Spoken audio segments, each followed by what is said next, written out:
Mergo, est-ce que vous n'avez pas honte comme ça de taquiner un grand auteur, hein? Mais c'est-à-dire que je crois qu'il nous a quittés. Je crois, il n'arrête pas dans sa vie de rencontrer des gens qui lisent son livre. Et ce sont généralement des femmes et qui lui disent « Oh, Monsieur Jardin, vous savez, j'ai lu votre livre. Ça m'a donné envie. Alors j'ai quitté mon mari, mes enfants, et j'ai rejoint mon amant. » Il a toujours des histoires extraordinaires. C'est la première fois qu'il vient dans l'émission. Mais d'ailleurs, je crois que c'est pareil pour les deux. Parce que Dave, c'est la première fois que vous venez dans l'émission. Je suis déjà venu, mais j'étais pas. Tu m'as oublié. Je me souvenais qu'il était déjà venu.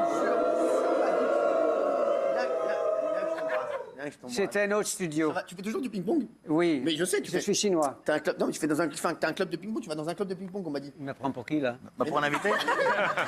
Là, il y a un conducteur de métro qui est amoureux d'une fille qui a un manteau rouge. Bon, déjà, il faut savoir que les conducteurs de métro ne sont jamais les mêmes. C'est pas, il y a un roulement énorme. Et qu'il n'y a pas de manteau rouge. Bon, moi, je prends le RER, il n'y a pas de manteau rouge. Ah oui, vous avez fait des statistiques. Ah bah oui, allez-y, le manteau rouge. T'as arrêté le ping-pong? Tu m'avais dit que tu faisais du ping-pong. T'es foutu de ma gueule? Non, du tennis. Ah, d'accord. J'ai pas dit du pénis. Merci, calme-toi quand même. Hein. Fais gaffe, hein, tu vas pas nous faire une texte sur le plateau, on adore, non mais c'est vrai. Ça va mon Dave? Merci. Très bien, je suis très très heureux, j'adore le décor. Et il dit que c'est formidable et qu'il l'encourage à faire sa déclaration d'amour dans la rame. Alors lui, il a pris son micro, soi-disant celui qui conduisait. Et alors donc cette fille s'est reconnue, elle avait un manteau rouge, il n'y a pas de manteau rouge, donc elle s'est reconnue. Et elle a plaqué son mec et ils vont se marier. Deuxième polémique, on vous a reproché d'avoir parlé de Miss Guyane comme d'une Miss à la crinière de Lyon. Certains ont dit que c'était carrément raciste. Oui, alors malheureusement ça a été mal interprété, puisqu'en fait je faisais référence à sa superbe chevelure volumineuse. Ouais. Donc bon, c'était un peu... j'ai pas bien compris. On a vu la séquence, oui, non, c'est Fabrice?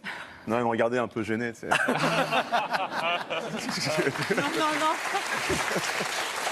J'ai fait un sketch dans Seulement, un one-man show où je parlais de Dodo qui vomissait tout le temps. Il vomissait tout le temps. Ah, ça c'est vrai. Il vomissait tout le temps. Oui. Et... Je savais qu'il te voyait, c'est un exemple. C'est papa qui l'a. Est-ce que vous vous rendez compte que là, à partir de maintenant, dès que vous allez dire un truc, ça va être repris partout? Oui. Donc c'est pour ça je que me vous rends faites bien gaffe. compte qu'en étant exposée, je marche un peu sur des œufs.